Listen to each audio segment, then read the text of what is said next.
इसकी अवेयरनेस लोगों के पास, हमारे स्टूडेंट्स के पास नहीं है. So we'll spend a decent time today discussing that, और उसके बाद Q&A time में आप लोग then you are open to ask any question. Let me start taking steps.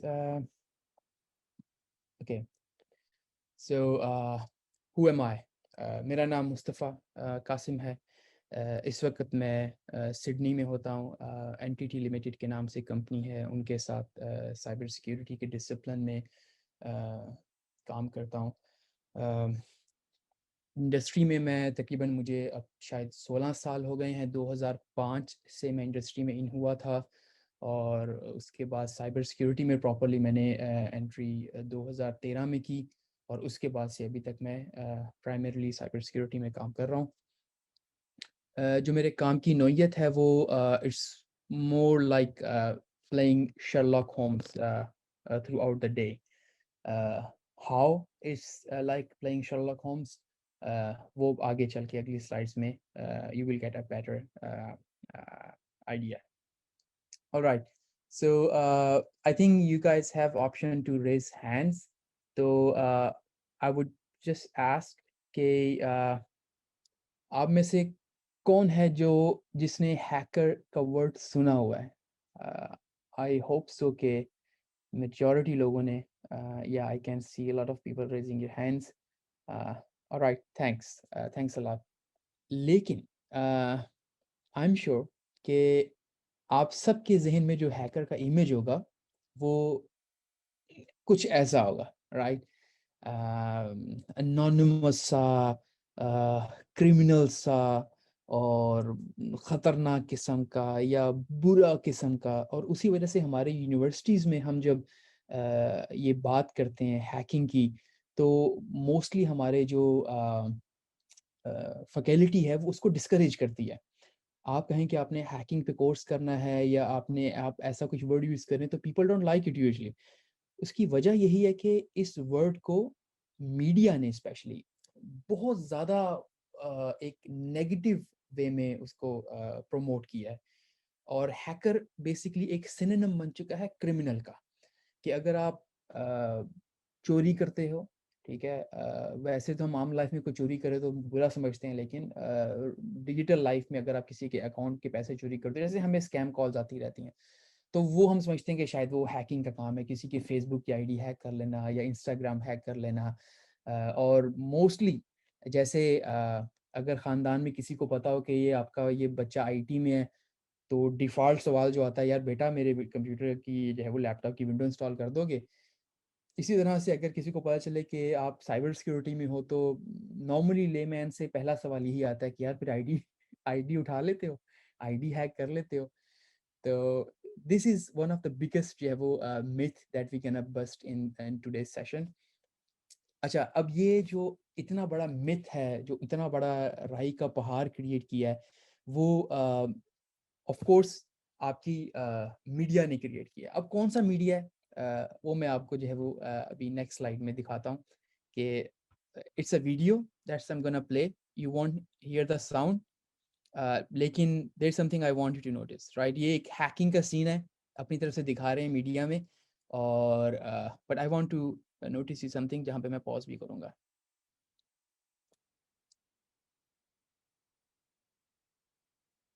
अब इनकी कंपनी बुरी तरह से हैक हो रही है, इनका नेटवर्क, हैकर्स इनके नेटवर्क में आ चुके हैं, और ये उस कंपनी के हैकर हैं. और ये देखें ये क्या कर रहे हैं. लाइक ये दो लोग एक कीबोर्ड पे टाइप कर रहे हैं. ये वो मीडिया है जो आपको हैकिंग की, हैकर की डेफिनेशन देता है. तो यार खुदा को मानो, वो कंप्यूटर में कौन सा ऐसा काम है जो एक कीबोर्ड पे अगर दो बंदे एक साथ टाइप करने लग जाएं तो वो ज़्यादा बेहतर हो जाएगा. तो this is plain stupidity, right? Plain stupidity. और यही वो मीडिया है जो कि इन हैकर्स के वर्ड्स को आपके सामने बढ़ा चढ़ा के स्टोरीज में और डिफरेंट तरीकों से प्रेजेंट करता है. बट इफ, और इसी वजह से जो एक प्रेशर क्रिएट हुआ है कि हैकर को एक बुरे लफ्ज़ों के साथ पहचान देने के साथ, तो उसकी वजह से हम पर साइबर सिक्योरिटी इंडस्ट्री में प्रेशर ये आया कि हमने एथिकल हैकर का वर्ड स्टार्ट कर दिया कि नहीं नहीं भाई, हम हैकर हैं लेकिन हम एथिकल हैं, हम बड़े इखलाकी हैकर हैं, हम कोई गलत हरकतें नहीं करते। क्योंकि अगर आप खाली हैकर का वर्ड यूज करो तो वो एक बुरे मायने में लिया जाता है। लेकिन असल में हैकर होता कौन है? Hacker is a synonym for being genius. Every genius person is a hacker. और आज के सेशन में अगर आप कुछ भी ना टेक अवे लेके जाएं, तो अगर सिर्फ यही एक मेंटल मॉडल, अगर यही एक कॉन्सेप्ट आप इस सेशन से टेक अवे ले जाएं, that will be the biggest thing that I want to give to you. Hacker word means genius, it does not mean criminal, it does not mean bad. जितनी भी आपकी major inventions हुई हैं, starting from having ठीक है, आपके पास खूर्दबीन है, आपके पास ये स्पेस सैटेलाइट्स हैं, जितनी भी ऑसम इन्वेंशंस हैं वो सब हैकर्स ने की हैं। और सबसे simple, now maybe some of you are unable to wrap your head around कि यार ये कैसे हो सकता है, लाइक वो तो साइंटिस्ट नहीं बोलते उनको, तो हम वो तो हम उनको साइंसदान नहीं बोलते जो इन्वेंशंस करते हैं, हैकर कैसे हो गए? तो आपको मैं एक बड़ी सिंपल सी एक हैकिंग गैजेट, एक ऐसी इन्वेंशन बताता हूँ जो कि आप सबके घर में है और आपने उसको ज़िंदगी में सैकड़ों दफ़ा यूज़ किया हुआ है। माइक्रोवेव। नाउ, आप में से कितने लोगों को पता है कि माइक्रोवेव खाना कैसे गर्म करता है? आपने इसके अंदर कोई खाने की प्लेट डाली, बटन दबाया और गर्म हो गया। Can I see your raise of hands कि आप में से कितने लोगों को एक्चुअली आइडिया है? Good, good. A lot of you, a lot of you. So, just to revise, आपके माइक्रो आपके फूड में पानी के मॉलिक्यूल्स होते हैं, ठीक है, H2O। और आपकी जो माइक्रोवेव्स हैं, हर एटम एक ख़ास सतह पे एक ख़ास क्या आप जिसको इर्ताश बोलते हैं, वाइब्रेट कर बोलते हैं, कि आपका हर एटम जिसके अंदर एनर्जी होती है वो एक वाइब्रेट कर रहा होता है। लेकिन जितनी चीज़ आपकी सॉलिड होती है वो उतने क्लोज होते हैं, और जितना आप उसको एनर्जी प्रोवाइड करते हैं, जैसे पानी है, ठीक है, आपने उसमें से एनर्जी जो टेम्परेचर की सूरत में है वो आपने कम की, तो वो एटम्स करीब आ गए बर्फ बन के। आपने उसको थोड़ी सी एनर्जी दी, आपने हीट दिया, हीट की फॉर्म में एनर्जी दी, वो मेल्ट होके क्या बन गया? पानी बन गया। और अब वो उसका जो एरिया है वो उसने ज़्यादा ले लिया, वॉल्यूम उसका ज़्यादा हो गया बर्फ़ की निस्बत। और उसी पानी को अगर आप और ज़्यादा एनर्जी दो, हीट दो, तो वो आपका पानी एवेपोरेट करके भाप बन जाता है। और गैस के मॉलिक्यूल्स आपके सबसे ज़्यादा दूर-दूर फासले पर होते हैं। बेसिक आपकी फिजिक्स है, ठीक है, बेसिक साइंस है आपकी। अब आपका माइक्रोवेव में जो आपके वेव्स की फ्रीक्वेंसी है वो इस तरह से कॉन्फ़िगर्ड है कि वो उन पानी के मॉलिक्यूल्स को सिर्फ एनर्जी ट्रांसफ़र करती है। इस वजह से आपके कई बर्तन ऐसे जो कि माइक्रोवेव सेव होते हैं, वो खुद गर्म नहीं होते, लेकिन उनके अंदर मौजूद फूड गर्म हो जाता है। सो उन वाटर पानी के मॉलिक्यूल्स को एनर्जी ट्रांसफ़र करने से आपने उनके अंदर हीट प्रोड्यूस की, और उस हीट से वो फूड वार्म अप हो गया। नाउ, अब फ़र्ज़ कर लें आपने आज से इस माइक्रोवेव की इन्वेंशन से पीछे चले जाएँ, तो जितने भी लोग इस इन्वेंशन में शामिल रहे हैं, व्हाट दे डिड, इसमें हैकिंग कहाँ से आ गई? हैकिंग हम बोलते हैं कि आप किसी भी एक फिनोमेना को ले लो, जो कि आपका एक नेचुरल फिनोमेना हो या आपका नॉन नेचुरल, जैसे आपका टेक्नोलॉजी है, टेक्नोलॉजी का फिनोमेना हो, उसको आप इतना इन और आउट समझ लो, जिसको हम कहते हैं ना अंदर-बाहर होना। उसको आप इतना अंदर-बाहर समझ लो कि फिर आप उसको अपनी मर्ज़ी के मुताबिक मोल्ड कर सको। That is a hacker. आपने माइक्रोवेव्स को उस लेवल पर जाकर उस डेप्थ में समझा कि आपने उसको, जो हम बोलते हैं, तस्ख़ीर कर लिया, और उसको आपने एक डिब्बे में बंद किया और 5-5 हज़ार का वो डिब्बा बेचना शुरू कर दिया। This is pure hacking. आपने वेव्स को मज़ीद हैक किया और आपने यहाँ से सैटेलाइट तक जो है वो डेटा ट्रांसफ़र करना स्टार्ट कर दिया। So all these inventions were made possible क्योंकि कुछ लोगों ने इन फिनोमेनास को अंडरस्टैंड किया, और इस डेप्थ तक अंडरस्टैंड किया कि then they were able to make changes in a way they intended. और आपके कंप्यूटर्स के हैकर भी यही करते हैं। वो किसी एक वेबसाइट को पकड़ते हैं, किसी एक मोबाइल ऐप को पकड़ेंगे, किसी ऑपरेटिंग सिस्टम को पकड़ेंगे और उसको उस डेप्थ में अंडरस्टैंड करेंगे कि then they can do things which were not intended by default by the programmer. So that is the true definition of hacking. And with that is synonym of being genius. But why? ये सब मैं आपको क्यों बता रहा हूँ भाई, इतनी लंबी जो है वो इतना बड़ा भाषण आपको क्यों दे रहा हूँ हैकिंग के ऊपर, इसकी फिलॉसफी के ऊपर? क्योंकि भाई दुनिया में बहुत कुछ हो रहा है। अभी कुछ ही हफ्ते पहले चाइना ने इंडिया से जब बॉर्डर्स पर आपको मालूम है झड़पें चल रही थी चाइना और इंडिया की, तो चाइना ने क्या किया? चाइना ने इंडिया के पावर ग्रिड्स में मैलवेयर पेनिट्रेट किया और उसको टेक डाउन कर लिया। कितने बड़े रीजन्स इंडिया के कितने ही घंटे या शायद 1 दिन से ज़्यादा का टाइम बिल्कुल डार्कनेस में रहे हैं।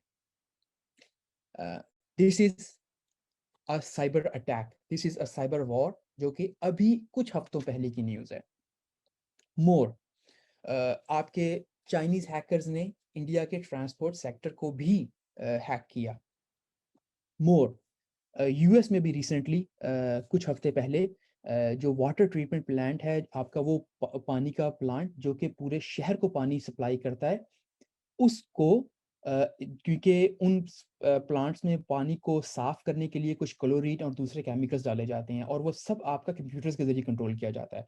तो हैकर्स ने उन नेटवर्क को हैक किया और उन्होंने उस पानी के अंदर जो केमिकल की मिकदार है वो कई दसियों गुना ज़्यादा इतनी कर दी कि अब अगर कोई पीता तो वो सीधा उसकी मौत थी। So that was a serious attack जिससे कई हज़ारों लोगों की जानें जा सकती थी।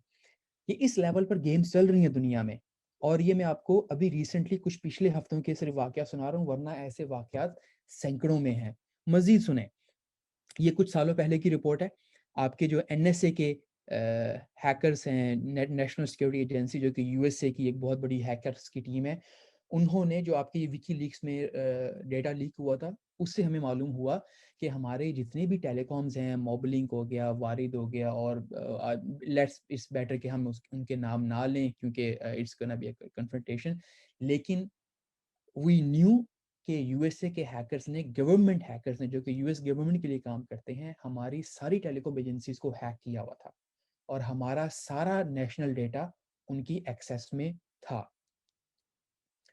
बांग्लादेश बैंक, अभी आपने जो है वो बैंक्स की जो रॉबरीज की मूवीज तो देखी होंगी, लेकिन अब आपके बैंक्स लूटने के लिए हमें गन लेकर नहीं जाना पड़ता, आप ऑनलाइन बैंक्स को लूट सकते हैं। बांग्लादेश बैंक में कुछ महीनों पहले $81 मिलियन का हैक हुआ था। पाकिस्तान में कुछ अर्सा पहले हमारे बैंक्स हैक हुए थे। आप में से कितनों को पता है कि पाकिस्तान के भी बैंक हैक हो चुके हैं और हमारा करोड़ों रुपया जो है वो लूटा जा चुका हुआ है। लेकिन ये चीज़ हम शर्मिंदगी के मारे सरेआम नहीं बताते। गुड। ये सबके साथ हो रहा है। बांग्लादेश का बैंक का हीस्ट बहुत बड़ा था। आई वुड हाइली रिकमेंड कि जो मैंने शुरू में एक वीडियो दिखाई थी, फ़नी वीडियो, उसको सर्च करने के अलावा आप बांग्लादेश बैंक लिख कर यूट्यूब पे सर्च कीजिएगा तो एक चैनल ने एक बहुत ही खूबसूरत जो है वो एनिमेटेड पूरी वो उस इवेंट को, उस हैकिंग के इवेंट को एनिमेटेड एक वीडियो बनाई हुई है। That's awesome. I would highly recommend you to go and watch that movie. और सबसे बड़ा हिस्ट्री में जो सबसे सीरियस अटैक था वो ईरान के न्यूक्लियर प्लांट के ऊपर था और ये अटैक यूएस और इजराइल ने मिलकर किया था, जो कि उस वक्त तो उन्होंने नहीं बताया, लेकिन बाद में जॉर्ज बुश के जाने के बाद ये चीज़ उन्होंने खुद एक्नॉलेज कर ली थी कि ये हमारा और इसराइल का जॉइंट अटैक था। और वो इतना बदतरीन अटैक था कि आपका जो यूरेनियम प्लांट था, ठीक है, there was a high chance कि वो ब्लास्ट हो सकता था। इसमें आपको पता है कि एक ख़ास यूरेनियम को इनरिच करने के लिए इन सिलेंडर्स में एक ख़ास टेम्परेचर पर, एक ख़ास प्रेशर पर और एक ख़ास आरपीएम के ऊपर रोटेट किया जाता है कि जिसके ज़रिए वो आपका जो केमिकल फ्यूजन है, जो रिएक्शन है, वो चेन ऑफ रिएक्शन स्टार्ट होता है, जिससे वो आपका यूरेनियम इनरिच होता है। अब उसके अंदर जैसे आपने घरों में, हमारे घरों में कुकर होता है, हम खाना पकाते हैं, एक प्रेशर उसके अंदर बिल्ड होता है, सेम वैसा प्रेशर इन सिलेंडर्स के अंदर बिल्ड होता है। और उस प्रेशर को सपोज़ कर लें कि अगर हम यूनिट को समझ छोड़ के हम कह लें कि डिफ़ॉल्ट प्रेशर होता है 80 और उसके अंदर एक्स्ट्रा ओवरफ्लो प्रेशर के लिए 120 तक लिमिट होती है। तो मैलवेयर क्या कर रहा था कि वो मैलवेयर उस प्रेशर को 120 से ज़्यादा जैसे 140 या 160 तक लेके जा रहा था। अब अगर आपके घर में जो प्रेशर कुकर है उसके अंदर प्रेशर को बर्दाश्त करने की लिमिट 120 हो और उसके अंदर 140 160 प्रेशर क्रिएट हो जाए, तो क्या होगा? ऑफ कोर्स ब्लास्ट होगा। वो ईरान कैसे बचा कि वो अपनी जुगाड़ियों से बचा, कि ईरान के साइंटिस्ट ने अपने जुगाड़ उस इक्विपमेंट को मॉडिफाई करके ऐसे लगाए हुए थे कि उन्होंने उस प्रेशर की लिमिट को खुद से जुगाड़ों से इंक्रीज़ किया हुआ था, कि जिसकी वजह से उनकी जान बची, वरना आपके दूसरे जापान के प्लांट्स ब्लास्ट होने की तरह से ईरान के प्लांट की भी खबर आनी थी, और बहुत हज़ारों या लाखों जानें ज़ाया होती। ये सब कैसे हुआ? malware के through. This was cyber attack done by hackers. और इस तरह के अटैक्स को रोकने के लिए आपको क्या मैन पावर चाहिए? आपको हैकर्स के हंटर चाहिए, जो बोलते हैं ना एक शेर का शिकारी। अगर हैकर शेर है तो साइबर सिक्योरिटी में कुछ रोल्स ऐसे होते हैं जो शेर का शिकार करते हैं। तो इस तरह की कुछ रोल्स हैं जो कि आपको चाहिए। अ, और एफबीआई की जो मोस्ट वांटेड लिस्ट है, अगर आप एफबीआई की वेबसाइट पे जाएँ, जैसे मैंने आपको ये आज का स्क्रीनशॉट दिखा रहा हूँ, तो उनकी साइबर मोस्ट वांटेड की अलग से लिस्ट है। यानी कि वो तमाम साहिबान जो कि साइबर सिक्योरिटी की डोमेन में एफबीआई को मोस्ट वांटेड हैं, वो उनका एक अलग सफ़ा है और वो भरे हुए हैं। लेकिन मोस्टली ऑफ कोर्स एफबीआई उन्हीं लोगों को लिस्ट करेगी जिसको वो एंटी यूएस समझती है। अच्छा, वैसे आप लोगों में से हैंड रेज़ मत कीजिएगा, लेकिन जैसे एक सवाल है, पाकिस्तान का न्यूक्लियर प्लांट किस-किस को खटकता है? हमारे जो अलाए हैं, बहुत बड़े दोस्त हैं, क्या उनको हमारा प्लांट हज़म होता है या उनको भी खटकता है? क्या हमारे प्लांट को भी वैसा रिस्क होगा? क्या हमारे पास वैसी मैन पावर है जो हमारे क्रिटिकल इंफ्रास्ट्रक्चर को सँभाल सकती है, हमारे पावर ग्रिड्स को, हमारे डैम्स को? क्योंकि अब जो वॉर हो रही है वो आपकी साइबर वर्ल्ड की वॉर है। आपकी हर चीज़ कंप्यूटर से कंट्रोल हो रही है। आपने अगर किसी मुल्क को तबाह करना है, तो आप सिर्फ़ अगर उसके डैम्स को हैक करके पानी ही रिलीज़ कर दो ना, तो वो मुल्क खुद जो है वो अपने घुटनों पे आ जाएगा। अगर आप उसके पावर ग्रिड्स को कंट्रोल करके पावर डिस्कनेक्ट कर दो, वो मुल्क खुद अपने घुटनों पे आ जाएगा। उसकी जितनी मर्ज़ी स्ट्रॉन्ग आर्मी हो, वो आर्मी बॉर्डर पे लड़ेगी या अपने जो अंदर लोग मर रहे हैं मुल्क में, उनको देखेगी। तो दिस इज़ आपकी cyber space is the new war medium. और हम एक बात कहते होते हैं कि हज़रत इंसान ने जितनी भी बड़ी इन्वेंशंस की, उनको उसने वेपनाइज़ लाज़मी किया है। इंसान ने सबसे पहले ये कश्ती बनाई, जंग के लिए तो नहीं बनाई थी, लेकिन जंग के लिए इस्तेमाल होती है। हमने जहाज़ बनाया, जो हमारा पानी को तो हमने कवर कर लिया, एयर स्पेस हमारी, जहाज़ हमने बनाए, क्या जंग के लिए बनाए थे? नहीं। लेकिन हमने उसको वेपनाइज़ कर लिया, उसको जंग के लिए इस्तेमाल कर लिया। इसी तरह से हमारा इंटरनेट और हमारी टेक्नोलॉजी, ये बनी तो जंग के लिए नहीं थी, लेकिन वैसे ही एयर, वाटर, ठीक है? और आपका जो है वो लैंड की तरह से ये 4th डायमेंशन है कि जहाँ पर अब इस वक़्त कंट्रीज़ आपस में वॉर्स लड़ रहे हैं। और आपको अरबों डॉलर की इन्वेस्टमेंट करके किसी कंट्री पर चढ़ाई करने की ज़रूरत नहीं है कि आप बदनाम होंगे, यूनाइटेड नेशन में जाके सफाइयाँ देनी पड़ेंगी। जस्ट आप कुछ मिलियन डॉलर्स की इन्वेस्टमेंट करके उस कंट्री के इंफ्रास्ट्रक्चर को तबाह-ओ-बर्बाद कर सकते हैं। अच्छा, तो मेरे भाइयों, दुनिया में भाइयों और बहनों, दुनिया में एक बहुत बड़े लेवल पर साइबर सिक्योरिटी में बहुत कुछ हो रहा है। नेशन स्टेट्स आपस में लड़ रही हैं। आपका जो माफिया सिस्टम है, आपका जो हमारे जज साहब ने भी रिमार्क्स पास किया था, सिसिलियन माफिया। ये सिसिलियन माफिया पहले फिजिकल हरकतों में मशगूल होते थे। अब ये भी सब साइबर वर्ल्ड्स में आ चुके हैं। रैनसमवेयर, अगवा बराए तावान, आपका जो है वो रैनसमवेयर की सूरत में आ चुका हुआ है। बैंक्स ऑनलाइन लूटे जा रहे हैं, लोगों की पर्सनल जो है वो अकाउंट्स ऑनलाइन खाली किए जा रहे हैं। हर आपका ज़िंदगी का तबका, अच्छा और बुरा, साइबर वर्ल्ड में, साइबर सिक्योरिटी में आ चुका हुआ है। और इस वक़्त हमारे पास ग्लोबली दुनिया में शदीद कमी है साइबर सिक्योरिटी प्रोफेशनल्स की। ये अभी 2019 का सर्वे है, और ये ISC स्पेयर एक सबसे रिप्यूटेड साइबर सिक्योरिटी ऑर्गेनाइजेशन है, और उनके सर्वे के मुताबिक 145% गैप है। अगर इस वक्त हमारे पास दुनिया में 5 साइबर सिक्योरिटी के लोग हैं, तो हमें 14 लोग चाहिए टोटल, यानी कि ऑलमोस्ट डबल से भी ज़्यादा हमारा गैप है दुनिया में साइबर सिक्योरिटी के लोगों का। और हमारी आवाम क्या कर रही है? सर खुजा रही है।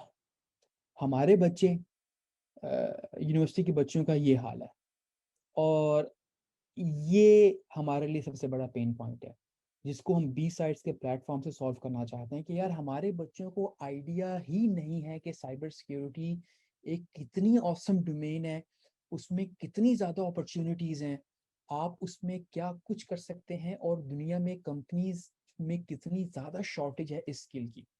लेकिन अनफॉर्चुनेटली हम यूनिवर्सिटीज़ में, जब मैं पाकिस्तान में था और हम फाइनल ईयर प्रोजेक्ट्स देखने जाते थे, तो टू बी ऑनेस्ट हमें शाज़ और नादिर ही साइबर सिक्योरिटी में कोई प्रोजेक्ट नज़र आता था।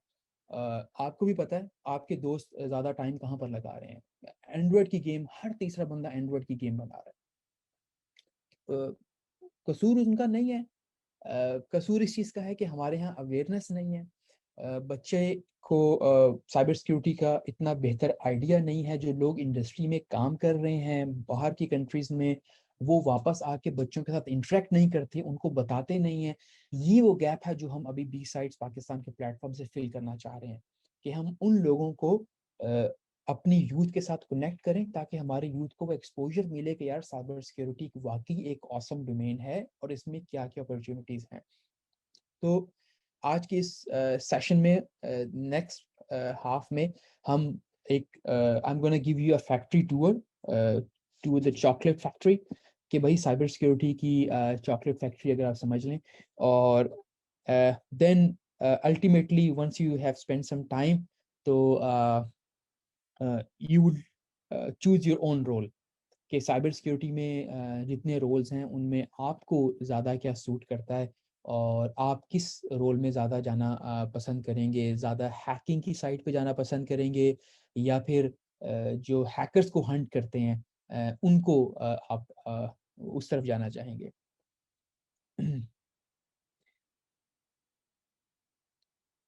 ऑलराइट, जितने भी आपके साइबर सिक्योरिटी में रोल्स हैं, उनको मैं बहुत सिंपल कैटेगराइज करता हूँ, और एक मेन जो कैटेगराइजेशन का फैक्टर है वो टेक्निकल सोफिस्टिकेशन है, कि आपको उस रोल में जाने के लिए कितना सोफिस्टिकेटेड टेक्निकल नॉलेज चाहिए।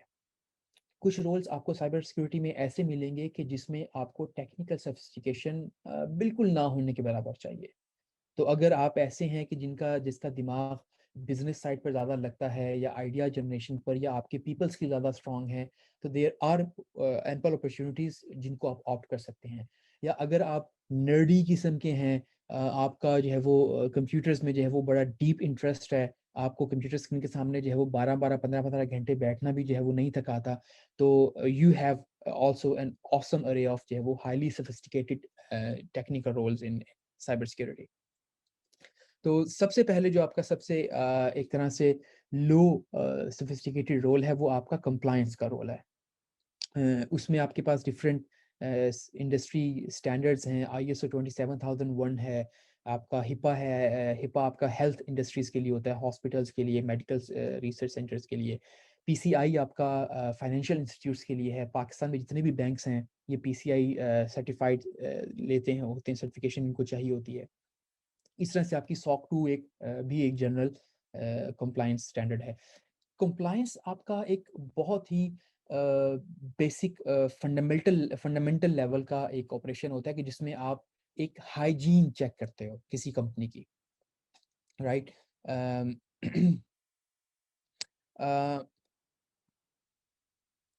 इसके अंदर ज़्यादा आपको पीपल स्किल्स चाहिए होते हैं। आपने प्रोग्रामिंग की जो है वो डेप्थ में जाके बहुत कोई ख़तरनाक या कोई ज़बरदस्त चीज़ नहीं करनी होती, लेकिन आपको कई कई घंटे सीनियर इंजीनियर्स के साथ बैठ के सर खपाना पड़ता है, और उनको बताना पड़ता है कि भाई तुम जिस तरह से प्रोग्रामिंग कर रहे हो, ये प्रोग्रामिंग केवल प्रोग्रामिंग नहीं है, हमें ये कंट्रोल्स इसमें डालने हैं।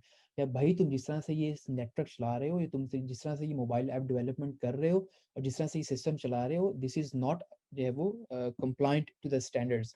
और उसके अंदर आपका बिजनेस एक्यूमेंट बहुत ज़्यादा काउंट करता है। कई जगहों पे अगर आप सिंपल साइबर सिक्योरिटी एनालिस्ट होकर सोचते हो तो आप हर अच्छी सिक्योरिटी की चीज़ करना चाहते हो, लेकिन हर जगह पे वो चीज़ नहीं चलती।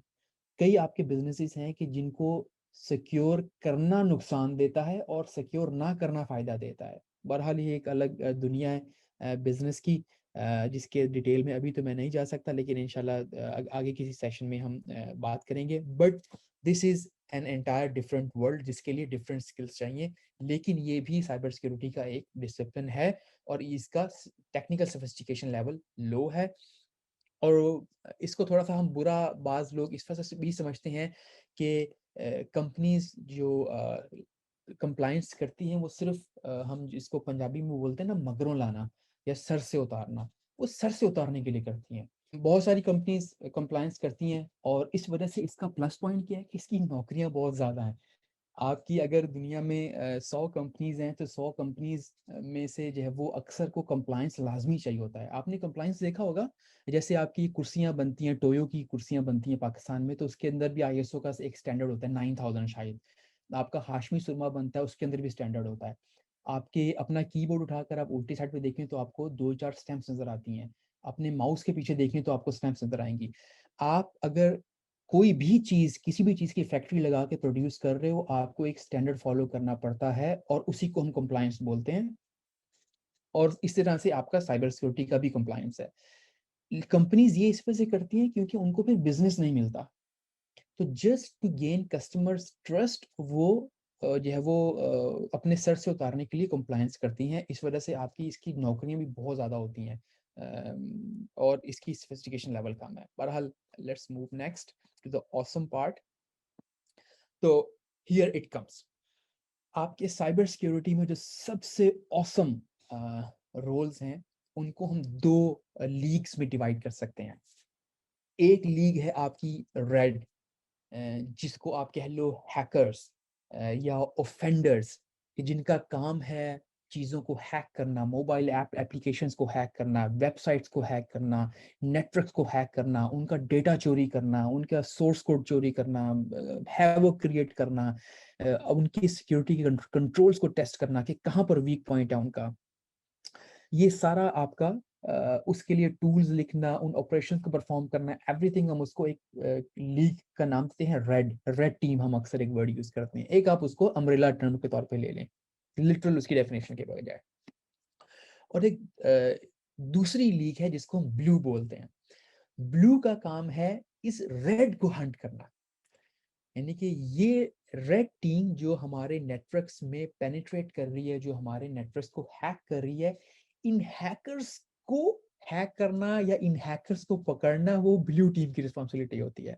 और मेरा जो अपनी स्पेशलाइजेशन है वो ब्लू साइड की स्पेशलाइजेशन है। तो लेकिन इट्स ऑसम। और वैसे आपकी एक मिसकंसेप्शन अगर आपके ज़हन में आ रही है कि you can be either blue और either red, that is not true. ठीक है?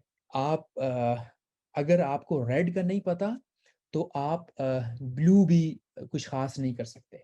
अगर आपको ब्लू का नहीं पता, तो रेड भी कुछ ख़ास नहीं कर सकते। मसलन अगर आप क्या कहते हैं, हम अगर फिज़िकल सिक्योरिटी की बात करते हैं, फिजिकल सिक्योरिटी में अगर आप किसी फ़र्ज़ कर लें किसी बिल्डिंग की सिक्योरिटी कर रहे हैं और मैं आपसे पूछता हूँ कि यार जो भी आएगा हमारी बिल्डिंग पे अटैक करने, वो कैसे आएगा?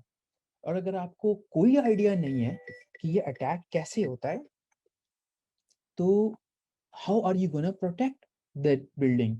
उसकी फिजिकल सिक्योरिटी आप कैसे करोगे?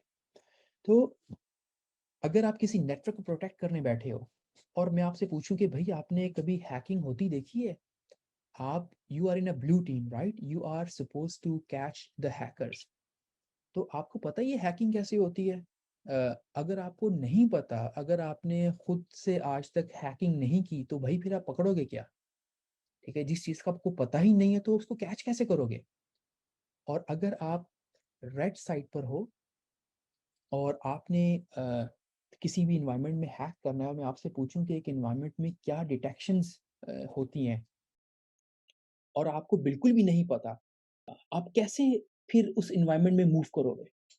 How are you gonna move के without raising any bells and whistles, without raising any alarms?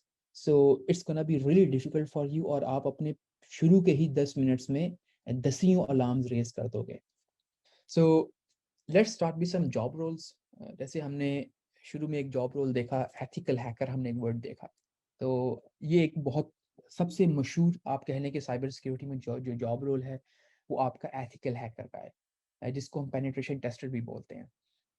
इसमें आप डिफरेंट किस्म की एक्टिविटीज़ परफॉर्म करते हो, जिसको हम एक पेनिट्रेशन टेस्टिंग लाइफ साइकिल बोलते हैं, कि आपने को जो भी चैलेंज मिला है, आपने किसी इन्वायरमेंट को हैक करना है, वो इन्वायरमेंट एक कंप्लीट एंटरप्राइज नेटवर्क भी हो सकता है, फ़र्ज़ कर लें, हम कहते हैं टेलीनॉर का नेटवर्क है, या फिर हबीब बैंक का नेटवर्क है, या फिर हमारे पास क्या कहते हैं दराज़ डॉट पीके का एनवायरनमेंट है, या हमारे पास जो है वो करीम या कोई और राइड हेलिंग सर्विस है, राइट? आपने ये आपका टारगेट है। तो there is an entire life cycle, एक एंटायर स्ट्रैटेजी है कि जिसको आप फॉलो करते हो और आप अ, इस एनवायरनमेंट को हैक करने की कोशिश करते हो। लेकिन सबसे जो उसमें से मोस्ट कॉमन चीज़ें हैं, इनमें से एक तो आपके सामने एक नेटवर्क होता है कि जिसको आप हैक करते हो। जैसे टेलीनॉर का एक नेटवर्क होगा, ज़ाहिर बात उनके पास दसियों सर्वर्स हैं, उनके इंजीनियर्स काम करते हैं, तो उनका कहीं पर ऑफ़िस होगा, तो you try to hack into their environment, जिसको हम बोलते हैं कि ये आपका नेटवर्क हैकिंग। उसके बाद आपका वेबसाइट्स हैकिंग, ये आपकी अ, पाकिस्तान में इस वक़्त अगर आप 10 में से 8 लोगों को उठाओ और उनसे साइबर सिक्योरिटी की डेफिनिशन पूछो, तो that would be actually web application hacking.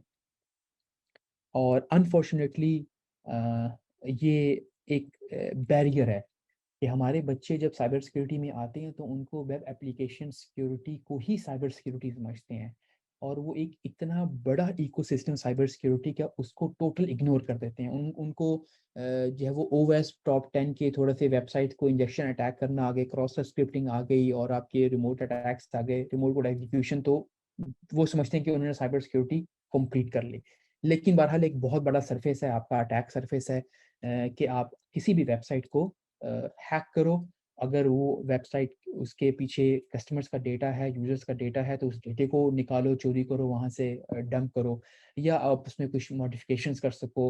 अगर दराज़ डॉट पीके है, तो वहाँ से आप जो है वो फ्री में चीज़ें कैसे मँगा सकते हो, उसके ऑर्डर को जो है वो सिस्टम को हैक करके, सो ऑन। डिफरेंट किस्म की आपके पास रिक्वायरमेंट्स आती हैं। लेकिन web application hacking is one of the biggest domain.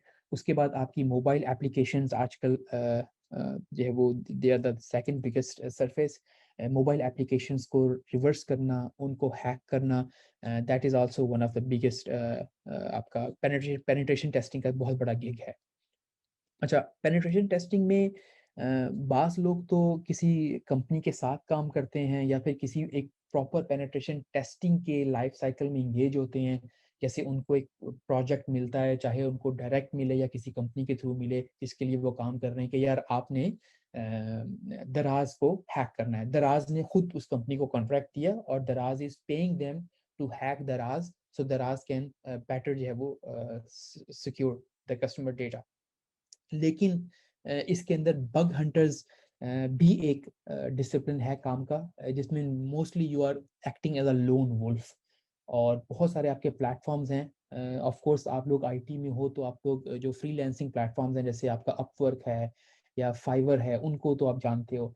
समझ लो कि वैसे ही प्लेटफॉर्म्स हैं, ऑनलाइन हैकर वन के नाम से प्लेटफॉर्म है, और कुछ डिफरेंट प्लेटफॉर्म्स है कि जहाँ पर आप as a lone security consultant register करते हो, और वहाँ पर आपको अपॉर्चुनिटीज़ मिलती हैं कि आप डिफरेंट कंपनीज़ की प्रोडक्ट्स को हैक करो। और लोगों ने आप ट्विटर पर देखोगे तो हज़ारों डॉलर्स कमाए हैं। लाइक कुछ तो ऐसे बग बाउंटीज़ हैं जिसमें एक-एक प्रोजेक्ट में लोगों ने लाइक $20,000 कमाया है, $40,000 कमाया है। But they are on rare cases, लेकिन ऐसा होता है।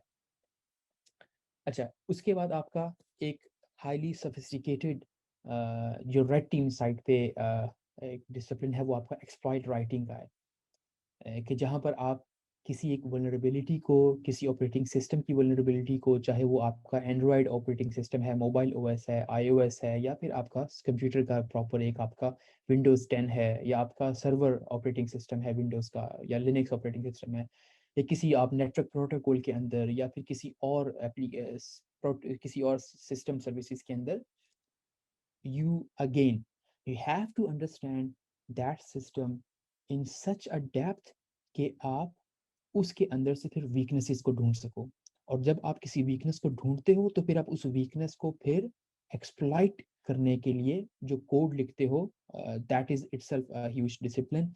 लेकिन this is among the most sophisticated red team disciplines. Exploit writers ऐसे भी हैं कि जो पूरे साल में सिर्फ 2 एक्सप्लॉइट लिखते हैं, और उसी से वो आराम से 8-10 लाख डॉलर या 10 लाख डॉलर कमा के साइट पे बैठ जाते हैं। तो और कुछ ऐसे भी एक्सप्लॉइट हैं जो कि आपके कुछ हज़ार डॉलर में भी बिकते हैं। बाकायदा दुनिया में कंपनीज हैं जो कि आपके एक्सप्लॉइट्स को परचेज करते हैं। Right, so moving next now, हम थोड़ा सा ब्लू साइड पर देखेंगे। ब्लू साइड पे आपके पास मार्केट में जो एक सबसे कॉमन जॉब रोल है वो आपको सॉक एनालिस्ट का नज़र आएगा। सॉक एनालिस्ट में आप डिफरेंट किस्म के ऑपरेशंस को, इस वक्त पाकिस्तान में बहुत सारी कंपनी सॉक एनालिस्ट हायर कर रही हैं। बैंक्स के अंदर सॉक हैं जहाँ पे उनको ऐसे एनालिस्ट चाहिए जो कि SOC is basically security operation centre, कि उस पूरे इन्वायरमेंट को आप मॉनिटर करते हो again for red team activities. अब वो आपकी जो ऑफेंसिव रेड टीम एक्टिविटीज़ हैं वो या तो लेजिटिमेट हो सकती हैं या फिर वो आपकी इलीगल हो सकती हैं, कि someone without your permission is trying to break into your network and you have to look for their traces. And then is the incident response. आपका थोड़ा सा ये हायर एंड जॉब रोल है सॉक से, कि जहाँ पर जब आप किसी एक इंट्रूजन को, किसी हैकर की प्रेजेंस को अपने नेटवर्क में डिटेक्ट कर लेते हो, तो उसके बाद आप उसको रिस्पॉन्ड कैसे करते हो। जैसे आपकी मेडिकल इमरजेंसीज में आपको एक रिस्पॉन्स टीम आती है जो कि इमरजेंसी मेडिकल इश्यूज को डील करने की एक्सपर्ट होती है। तो इसी तरह से साइबर सिक्योरिटी में आपकी इंसिडेंट रिस्पॉन्स टीम की एक्सपर्टीज ये होती है कि जब कोई कंपनी हैक हो जाए और उस वक्त वो क्रिटिकल सिचुएशन में है, कि जैसे मैंने अपने कैरियर्स में जो सबसे क्रिटिकल इंसिडेंट्स को डील किया हुआ है, उनमें ऐसे ही सूरत हाल थी कि जहाँ पर पूरी की पूरी कंपनी हैकर के कंट्रोल में थी, और उस वक्त हमें बुलाया जाता है और हम वहाँ से काम शुरू करते हैं। हमें बैक वक्त उस हैकर को समझना होता है, उसके इंट्रूजन्स को, उसकी हरकतों को समझना होता है, उसने इस वक्त क्या हरकत की है, कहाँ कहाँ उसका कंट्रोल है। हमें उसको इरेडिकेट करना होता है, और कंपनी को वो कंट्रोल वापस ला कर देना होता है, और उस हैकर्स को उस नेटवर्क से किक आउट करना होता है। सो इट्स एक क्रिटिकल जो है वो आपका रोल है। इसी में आपका फोरेंसिक एग्जामिनर, आपने डिफरेंट किस्म के शोज देखे होंगे, CSI देखा होगा, और या फिर आपने जो है वो इंडिया का जो एक आता है CID, उसमें तो खुदा जानता है किस किस्म की जो है वो साइंटिफिक फोरेंसिक इन्वेस्टिगेशन होती है। लेकिन बहरहाल उस जैसी तो नहीं, लेकिन रियल लाइफ में जैसे आप किसी मर्डर सीन या क्रिमिनल सीन के ऊपर जब आप जाते हो, तो आप उस जगह को, उस क्राइम सीन पर फोरेंसिक एनालिसिस करते हो। उस फोरेंसिक एनालिसिस को करने के लिए आप एक स्पेशल नॉलेज डिसिप्लिन को यूज़ करते हो। जैसे आपको वहाँ पर ब्लड के स्पॉट्स मिलेंगे, ठीक है, उनको उनका फोरेंसिक एनालिसिस करना इटसेल्फ इज अ डिसिप्लिन। आपको वहाँ पर DNA मिलेगा, या आपको वहाँ पर पसीना जो है वो मिला किसी का, या किसी के बाल मिले, या कोई स्किन का जो है वो पीस मिला, या किसी के फिंगरप्रिंट्स मिले, ठीक है। There are dozens of ways के जिसमें आप उस क्राइम सीन को इन्वेस्टिगेट कर सकते हो। इसी तरह से एक कंप्यूटर नेटवर्क में जब कोई हैकर उसको हैक करता है, तो definitely there are footprints, there are equivalent of real fingerprints, you have blood spots. आपको उस क्राइम सीन में हर चीज़ मिलती है, लेकिन आपको you need now a different set of skills than real life forensic analysis, कि जहाँ पर आप डिजिटल फोरेंसिक एनालिसिस परफॉर्म करके उन हैकिंग के सीन्स को इन्वेस्टिगेट करते हो कि हैकर ने किया क्या है, इस वक्त क्या कुछ कर चुका है, आगे क्या कर सकता है, कितना हमारा एनवायरनमेंट हैक हो गया है, और सो ऑन, ताकि उस कंपनी को आप मुकम्मल डिटेल ला कर दो. तो this is another one of the most authentic or most awesome domains in the blue side. Reverse engineering is also another awesome domain, कि जहाँ पर आप कोड को रिवर्स करते हो, मेनली आप मेलवेयर्स को रिवर्स कर रहे होते हो, और ये चीज़ आपकी हैकर्स और आपके जो डिफेंडर्स हैं वो दोनों यूज़ करते हैं. आप में से कितने लोग हैं जिन्होंने क्रैकर्स यूज़ किए हैं या की जनरेटर्स यूज़ किए हुए हैं? If I can see a raise of hands.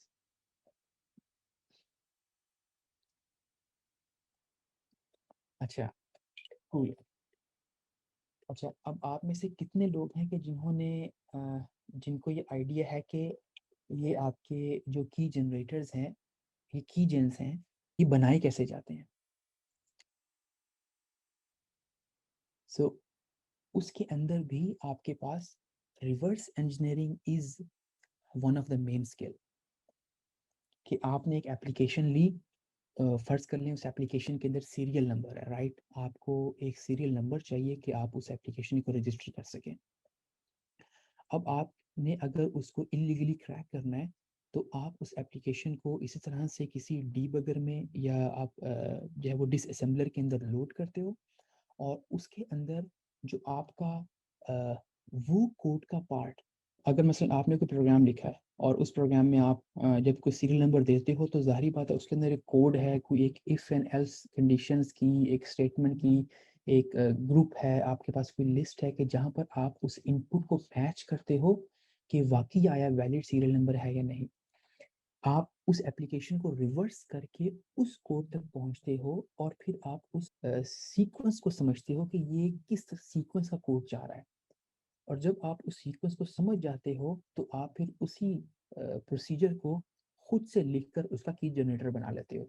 आपने की जनरेटर ऑन किया, बटन दबाते गए, और आपको नए से नया सीरियल नंबर जनरेट हो रहा है. और हर सीरियल नंबर उस एप्लीकेशन को रजिस्टर करने के लिए काम करेगा. क्यों? क्योंकि जिस कोड प्रोसीजर की बेस पे वो एप्लीकेशन इसको वेरीफाई करती है, उसी कोड की बेस पे ये की जनरेटर उन सीरियल नंबर्स को जनरेट करता है. तो reverse engineering is another highly sophisticated but most awesome discipline in cyber security, जो कि आपका ऑफेंसिव और डिफेंसिव दोनों साइड्स पर उसका हैवीली यूज होता है. जब आपका कोई मेलवेयर ड्रॉप किया जाता है, तो उस मेलवेयर को ब्लू टीम्स रिवर्स इंजीनियर करके देखती है कि मेलवेयर कर क्या रहा है. जैसे आपका सोनी नेटवर्क का हैक हुआ था, अगर आप में से कुछ लोगों को याद है. सोनी जिनके ये कैमरास भी आते हैं, जो मूवीज भी बनाते हैं, और इन्होंने एक मूवी बनाई थी नॉर्थ कोरिया के ऊपर, जो कि फिर टॉरेंट्स के ऊपर लीक हो गई थी उसकी रिलीज से पहले. और 007 जेम्स बॉन्ड की मूवी का भी स्क्रिप्ट लीक हो गया था. अच्छा, उस सोनी की हैक में उन्होंने हैकर्स ने एक मेलवेयर को डिप्लॉय किया था उनके एनवायरनमेंट में, और उस मेलवेयर को रिवर्स इंजीनियर करके ब्लू टीम को पता चला था कि वो मेलवेयर बेसिकली एक टाइम बॉम्ब है, कि जिसके अंदर एक खास डेट, जो कि अभी कुछ वीक्स के बाद आनी थी, उस डेट के ऊपर जिस जिस मशीन पर ये मेलवेयर इंस्टॉल था, उस मशीन को वाइप आउट कर देने की इंस्ट्रक्शंस थी. लेकिन just because they were able to reverse engineer the malware beforehand, तो वो उन्होंने उस चीज़ के अगेंस्ट काउंटर मेजर्स लिए लिए थे. और इसके अलावा एक आप लोगों में से हर कोई इमरान सीरीज किस किस ने पढ़ी है बचपन में? या बचपन में शायद आप लोगों का तो नहीं, लेकिन आपने शायद सुनी हो. मेरे बचपन में होती थी. अ, एक जासूसी का नावल होता था बहुत बड़ा, या आप लोगों ने स्पाई मूवीज देखी होंगी, राइट? CIA क्या करती है, आप लोगों को एक बड़ा अच्छा आइडिया होगा. अच्छा, इस इसको हम बोलते हैं इंटेलिजेंस कम्युनिटी, राइट? आपको IC का हम शॉर्ट वर्ड यूज़ करते हैं, कि आपकी ये ISI है, CIA है, इंडिया की रॉ है, और डिफरेंट आपकी यूरोपियन यूनियन की एजेंसीज हैं. ये जिस तरह से आपके इंटेलिजेंस को कलेक्ट करती हैं, उसको प्रोसेस करती हैं, उसके लिए आगे डिसीजन मेकर्स के लिए जो है वो इंटेलिजेंस प्रोडक्ट्स क्रिएट करती हैं, सेम उन्हीं इंटेलिजेंस कम्युनिटी के फंडामेंटल्स पे एक हमारी डोमेन है साइबर सिक्योरिटी में, जिसको हम साइबर थ्रेट इंटेलिजेंस बोलते हैं। उसके अंदर भी हम वो तमाम मेंटल प्रोसेसेस जो कि आपकी CIA के एनालिस्ट यूज़ करते हैं, जो आपके इन इंटेलिजेंस इन एजेंसीज के एनालिस्ट यूज़ करते हैं, हम उन्हीं प्रोसीजर्स को, उन्हीं SOPs को, उन्हीं तरीकों को, उन्हीं सिस्टम्स को समझते हैं, सीखते हैं, लेकिन उसका इस्तेमाल हम साइबर स्पेस वर्ल्ड में करते हैं, जहाँ पर आपकी एक ISI जैसी एजेंसी या आपकी CIA जैसी एजेंसी एक फिजिकल अटैक को डिटेक्ट करते हैं कि आया USA के ऊपर नॉर्थ कोरिया मिसाइल लॉन्च करेगा या नहीं करेगा, करना चाह रहा है या नहीं करना चाह रहा, ईरान अटैक करेगा या नहीं करेगा। इसी तरह से साइबर स्पेस के अंदर आया पाकिस्तान में जो हमारा पावर ग्रिड सिस्टम है, इसको कौन हैक करना चाहता है? India, of course. इंडिया के अलावा कौन हैक करेगा? क्या तुर्की हैक करेगा? नहीं करेगा। क्या US खुद हैक करना चाहता है? नहीं करना चाहता। इन सवालों के जवाब जब आप साइबर स्पेस में ढूंढते हो तो वहां पर फिर आपके पास साइबर थ्रेट इंटेलिजेंस आती है। और उसके अलावा सिर्फ आपकी नेशन स्टेट्स के अटैक्स के अलावा हम जो हमारे क्रिमिनल गैंग्स के अटैक्स हैं, ठीक है, आपके माफिया क्रिमिनल माफियाज के अटैक हैं, रैंसमवेयर्स डिप्लॉयमेंट्स और डिफरेंट छोटे मोटे अटैक, चोरी करना, यूज़र पासवर्ड चोरी कर लेना, यूज़र डेटा चोरी कर लेना, ब्लैक मार्केट में सेल कर देना, पूरी आपकी जो रेंज है अटैक्स की, ठीक है, जैसे आपकी जो इंटेलिजेंस कम्युनिटीज़ हैं वो आपकी नेशंस अटैक से लेकर छोटी मोटी जो है वो दहशतगर्दी की वारदातें और सारी वो तशद्दुद की वारदातें, उन सबको जो है वो करती हैं। वो अलग बात है कि वो एजेंसीज अलग अलग होती हैं, राइट। आपके जैसे US में FBI ज़्यादा डोमेस्टिक क्राइम्स को देखती है, CIA जो है वो आउटर वर्ल्ड फेसिंग है। इसी तरह से हमारे पास जो साइबर थ्रेट इंटेलिजेंस अभी उस तरह से सेग्रीगेटेड नहीं है, लेकिन इसके अंदर डिपेंड करता है आप काम किस लिए कर रहे हो। अगर आप लेट्स से जो है वो पाकिस्तान के कोहोटा रिसर्च लैब में काम कर रहे हो और वहाँ पर आप साइबर थ्रेट इंटेलिजेंस की डोमेन में हो, तब आपका फोकस इंटायरली डिफरेंट होगा। अगर आप हबीब बैंक के लिए काम कर रहे हो, तब आपका फोकस इंटायरली डिफरेंट होगा कि हबीब बैंक को क्या थ्रेट्स हैं। And same goes for like if you are working for telecom और you working for a university and so on, तो आपका वो अटैक का फोकस चेंज हो जाता है। लेकिन again this is another one of the awesome domains in cyber security कि जिससे हमारे जो बच्चे हैं, हमारे स्टूडेंट्स हैं, दे आर completely ignorant कि यार साइबर सिक्योरिटी में इन डोमेन्स में भी बहुत ज़्यादा ऑसम अपॉर्चुनिटीज हैं। सो now I would like to wind up my talk, but before winding up I would want to show you कि हमारे पास इस ऑब्जेक्टिव को रीच आउट करने के लिए हम एक कम्युनिटी बिल्ड कर रहे हैं बी साइड्स पाकिस्तान के नाम से। और उसके लिए Discord is a chat application. जैसे आपके पास डिफरेंट और एप्लीकेशंस हैं, तो Discord is also one of the chat application. कोई मुश्किल नहीं है, सिंपल एक चैट एप्लीकेशन है, आपने उसको साइन अप करना है and you will be able to join our community. ठीक है, आपने अपना एक सिर्फ यूजर नेम अकाउंट क्रिएट करना है। तो we have a community on Discord with the name B-Sides Pakistan. If you are interested, you are most welcome to join, or this is for your sake. uh, all what we are doing is for your sake. So if you want to join, you can just hop onto this URL discord.io slash bsides Pakistan. What you will see in front of you is the sign up page. अगर आपके पास already Discord का ID है तो then I don't have to tell you, you can join. अगर नहीं तो you just have to create a new ID and you can drop into our uh, community server, or then you can begin your journey into cybersecurity with the help of a nation wide community, जिसमें हमारे पास पूरे पाकिस्तान से और पाकिस्तान के बाहर से हमारे जो पाकिस्तानी साइबर सिक्योरिटी की डोमेन में है और जितने साइबर सिक्योरिटी के एंथुसियास्ट हैं, they are all in there. Almost we have 600 plus members in there. So you are also more than welcome. So now I'll open the stage for questions.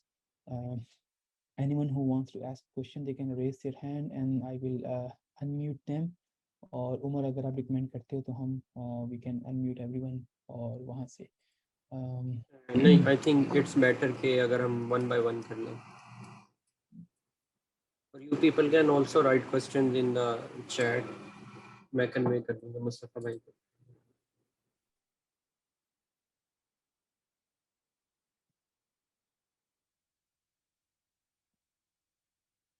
Scope of cyber security Abdul Basit ने पूछा पाकिस्तान में। तो बासित, पाकिस्तान में cyber security का scope is good, very good at the moment. और हमारे पास इस वक्त डिमांड ज़्यादा है, सप्लाई कम है। लेकिन पाकिस्तान से बाहर आपके पास मिडल ईस्ट में, दुबई में, KSA में, कतर में, सिंगापुर में, if you can reach out to Australia और European market, there is a huge scope. It's वो जैसे मैंने बताया कि there is a huge shortage. Community also offers courses regarding community.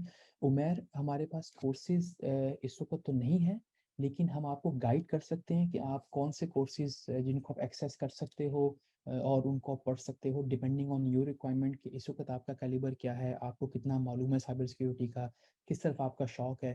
तो once you get into our community, हमारी community आपको guide लाजमी कर सकती है, लेकिन हम ट्रेनिंग प्रोवाइडर नहीं है। Ahmed Hassanan, where to start? That's a question you should get into our ask in our community, so we can better know कि अहमद हसनैन आप का इस वक्त क्या स्टेट है और आपके लिए भी बेस्ट क्या होगा. But we have to talk to you. How much you relate IT security with cyber security, Abdul Aziz? It's IT is a major part. Cyber security में इस वक्त हमारे पास दो सेक्शंस हैं जिसको हम बोलते हैं आईटी और ओटी, ऑपरेशनल टेक्नोलॉजी और आपकी इंफॉर्मेशन टेक्नोलॉजी। जैसे मैंने आपको डैम का बताया, राइट, एक आपका जो पावर डैम है, उस डैम में आपका एक पार्ट होता है जो कि आपका ऑपरेशनल टेक्नोलॉजी है, जिसमें आपके पास वो PLC, आपके प्रोग्रामेबल जो हैं वो सिस्टम्स हैं, आपके पास मशीनरी है जो कि उन मैकेनिकल मशीनरी को ऑपरेट करती है। लेकिन उस मशीनरी को कॉन्फ़िगर करने के लिए आपका एक बहुत बड़ा आईटी का पार्ट है। और एनीवन हु गेट्स, जैसे मैंने आपको पावर प्लांट, ये वाटर प्लांट की एग्जांपल बताई कि हैकर ने उस वाटर प्लांट के आईटी सिस्टम को हैक किया और उस आईटी सिस्टम से जो आपका operational technology OT system operate हो रहा था, जो कि उस पानी में क्लोरीन और बाकी केमिकल्स की मिकदार को मैनेज करता है, उसको चेंज कर रहा था। So IT is the huge part. Inayat, timing वक्त का जो है वो डिपेंड आपके ऊपर करता है कि आप उसको कितना तेज़ी से सीख सकते हो। बाबर नूर खान, कहाँ से स्टार्ट करना है? Again get into our community and then we will जो है वो be able to guide you. बाकी कुछ क्वेश्चन भी स्टार्ट होने के बारे में है तो it's the same answer. Road map भी जो है वो ऑफ कोर्स अभी हर किसी का एक इंडिविजुअल रोड मैप होता है। किसी को पाइथन नहीं आती, किसी को नेटवर्किंग का नहीं पता, किसी ने कभी लिनक्स यूज़ नहीं किया, तो किसी ने यूज़ किया हुआ है, तो it's not same for everyone.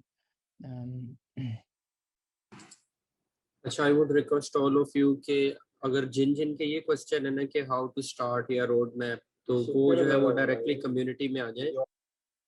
Certifications की बात आपने की है Talal Nasir, certification is not mandatory to begin with. Cyber security में एंट्री करने के लिए सबसे मैंडेटरी चीज़ है वो स्किल है।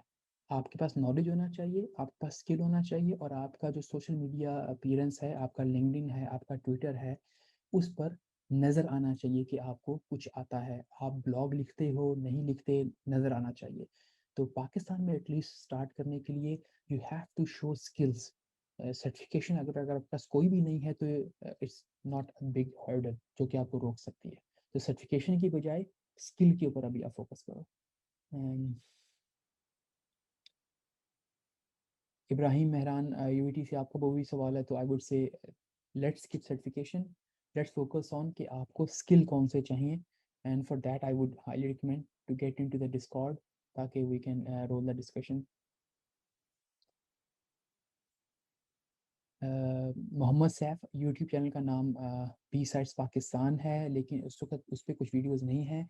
बी साइड्स इस्लामाबाद के नाम से आपको चैनल मिलेगा यूट्यूब पे, जिसमें हमने लास्ट ईयर जो कॉन्फ्रेंस की थी साइबर सिक्योरिटी, उसकी वीडियो रिकॉर्डिंग्स आपको मिल सकती हैं। और उसमें हमने एक मेलवेयर रिवर्स इंजीनियरिंग की वर्कशॉप भी की थी, डिटेल्ड फुल डे, उसकी भी रिकॉर्डिंग आपको मिल जाएंगी। Cyber M Hasan cyber security में हम अच्छा, मुस्तफा भाई सॉरी आपकी बात काट रहा हूँ। ये जो हमारी अभी की रिकॉर्डिंग है, we are going to upload this on B side Islamabad, right? B sides Pakistan एक बात। B side Pakistan, alright, fair enough, thank you. M Hasan Linux भी यूज़ करते हैं, विंडोज़ भी यूज़ करते हैं, मैक भी यूज़ करते हैं, क्रोमबुक भी यूज़ करते हैं। ऑपरेटिंग सिस्टम का साइबर सिक्योरिटी से कोई ख़ास ताल्लुक नहीं है। आपका काम क्या, काम की नेचर क्या है, और आपको काम किस पर आता है, वो मैटर करता है। Road map again, you can come to Discord.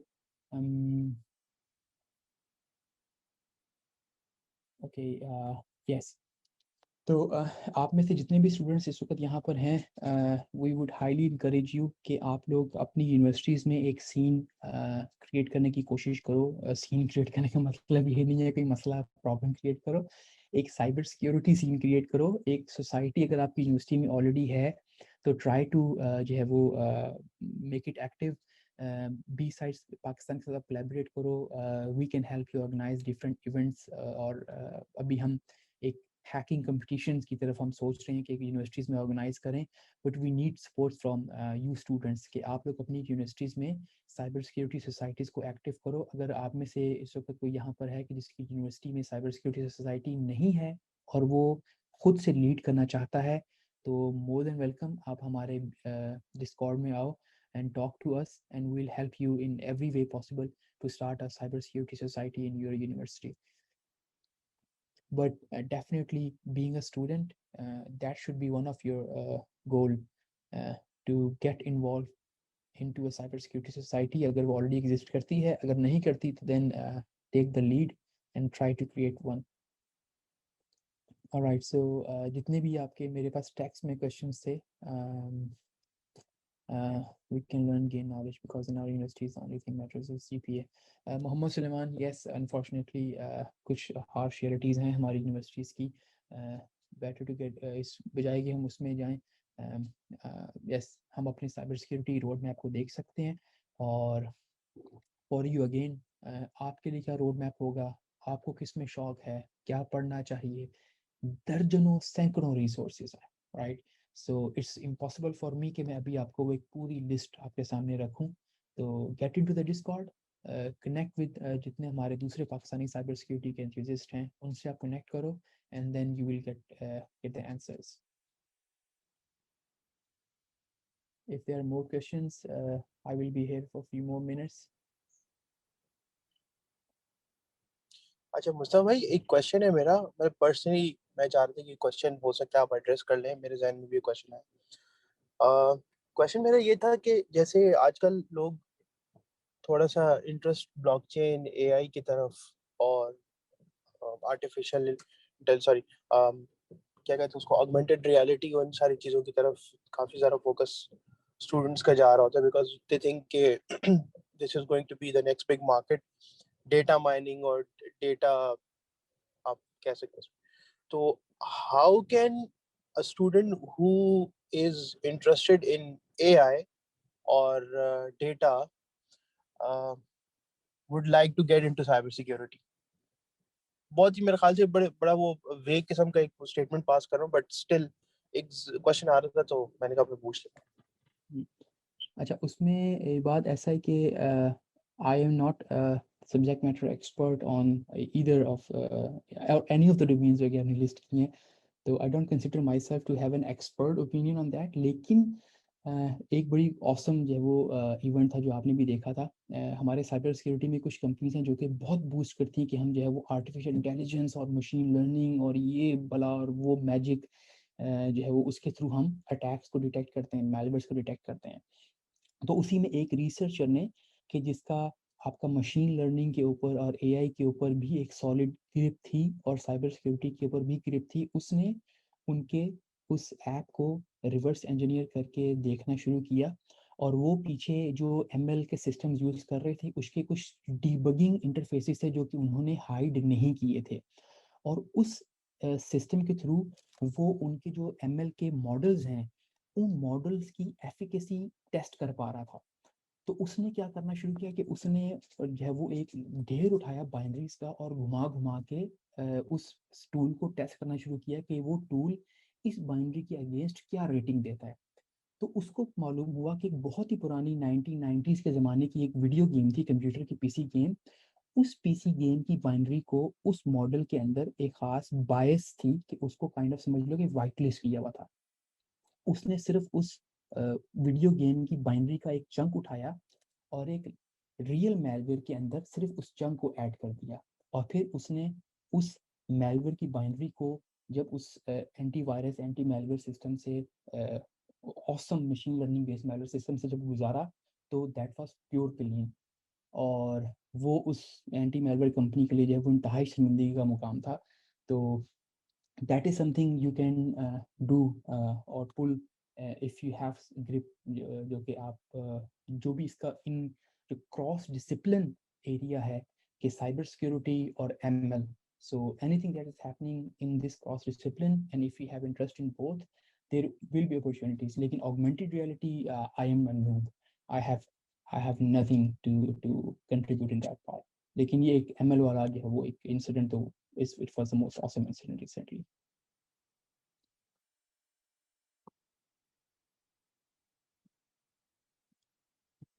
और वैसे हमें ऐसे लोग चाहिए साइबर सिक्योरिटी में कि जिनका इस चीज़ पे ग्रिप हो, क्योंकि साइबर सिक्योरिटी में जो मंजन बेचा जा रहा है कंपनीज की तरफ से उसमें एक बहुत बड़ा मंजन जो है वो ये आपका एमएल और एआई इन चीज़ों के ऊपर है।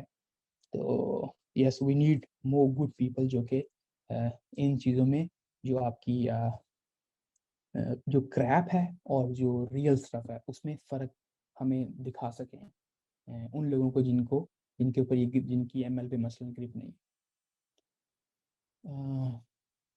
And Mr. Raza, some of the common tools used by hackers भाई सैकड़ों टूल्स हैं, लेकिन हम यहाँ पर ये कहने के लिए बैठे हैं कि मेरे भाई टूल यूज़ करने से आगे बढ़ के हमें टूल लिखने की तरफ जाना है हमारी कम्युनिटी को। तो बाकी जिनके भी ये क्वेश्चंस हैं कि क्या रिसोर्सेज हैं और कहाँ से स्टार्ट करना है, तो हमारे मेंबर्स ने ऑलरेडी जो है वो कम्युनिटी में लिंक्स वगैरह शेयर कर दिए। तो आई वुड सजेस्ट कि आप जो है वो डिस्कॉर्ड सर्वर में आए और वहाँ पे जो है वो बाकी सारे लोग आपके जो है वो मिलके हेल्प कर देंगे। राइट। और I would apologise for something कि मैंने जो ये साइबर सिक्योरिटी के डिसिप्लिन्स हैं इसको मैंने बहुत ज़्यादा काटा है, क्योंकि जिस वर्कशॉप से मैंने ये स्लाइड्स निकाली थी अपनी, वो एक 4 आवर्स की स्ट्रेट बैक टू बैक जो है वो एक वर्कशॉप थी जो कि मैंने अपनी कंपनी में हम जो यूनिवर्सिटीज़ से एक साइबर सिक्योरिटी के जो है वो इंटर्न्स ऑन बोर्ड करते हैं तो उनके लिए मैंने बनाई थी। लेकिन दैट वाज टू ब्रॉड कि वो अगर सिर्फ वही फिर मैं शुरू करता तो शायद वो 3-4 घंटे हम वही बात करते रहते और आप सब जो है वो भाग जाते फ़ौरन से। तो इस वजह से मैंने उसको बहुत कंसाइज रखा। देयर आर मैनी डिसिप्लिन्स जो कि मैंने कवर नहीं किए इंटेंशनली, क्योंकि फिर बात जो है वो बहुत ज़्यादा जो है वो निकल जाती है। तो मैंने सिर्फ कुछ जो है वो चीदा चीदा मोस्ट ऑसम जो रेड और ब्लू दोनों साइड से कुछ डिसिप्लिन से वो मैंने किए ताकि मैं 1 घंटे के अंदर अपनी बात को कंप्लीट कर सकूँ और फिर हमें कुछ Q&A का टाइम भी मिल सके। But these are not the only cybersecurity disciplines which are awesome or that exist. There are many more. Uh,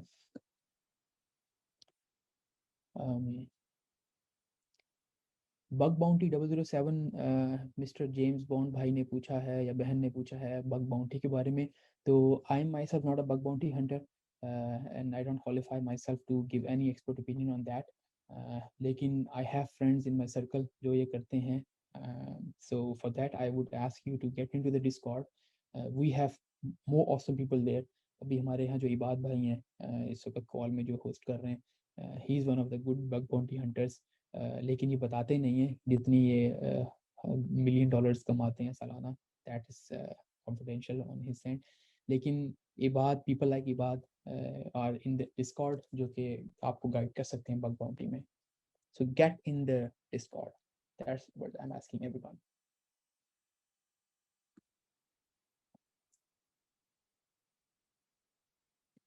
All right, so Umar, I think it's okay to conclude the session. What do you say? जी बिल्कुल मुस्तफ़ा भाई, thank you so much, आपने जो है वो हमें time दिया. और इसके अलावा जो है वो बी साइड्स पाकिस्तान कम्युनिटी का भी बहुत शुक्रिया. और जो हमारे लड़कों ने मेहनत की है, जिनमें हमारे COMSATS hacker club, fast Karachi का जो साइबर सिक्योरिटी सोसाइटी है, और साइबर पीयू जो है, मैं इनका भी बेहद शुक्रगुजार हूँ. तो इंशाल्लाह हम इसी तरह फ्यूचर में काफ़ी ज़्यादा सेशंस करवाते रहेंगे. तो आप लोग भी जो है वो डिस्कॉर्ड पे आएँ, और आप लोगों को वहाँ पे जो है वो काफ़ी ज़्यादा रिसोर्सेज और एक बहुत बड़ी कम्युनिटी जो है वो वेट कर रही है आपके लिए. तो once again thank you Mustafa भाई so much. Thank you, Umar, आपका और बाकी सबका साइबर सिक्योरिटी सोसाइटीज़ का to invite all these awesome people. और इंशाल्लाह I think we are taking step in a right direction. ठीक है, चले अब हम सेशन एंड करते हैं. तो रिकॉर्डिंग जो है वो हम बी साइड्स पाकिस्तान के चैनल पे शेयर कर देंगे. तो जिन जिन लोगों ने मिस कर दिया तो उनसे भी मैं सॉरी बोलना चाहूँगा कि हमारे एंड से जो है वो हमने एक्सपेक्ट नहीं किया था इतनी ज़्यादा ऑडियंस. तो इंशाल्लाह नेक्स्ट जो हमारी टॉक होगी उसमें हम लोग जो है वो बेटर अरेंजमेंट्स के साथ आएंगे. All right then. Assalamu alaikum. चलें, thank you everyone for coming. Hope you will have a good night. तो अल्लाह हाफिज़.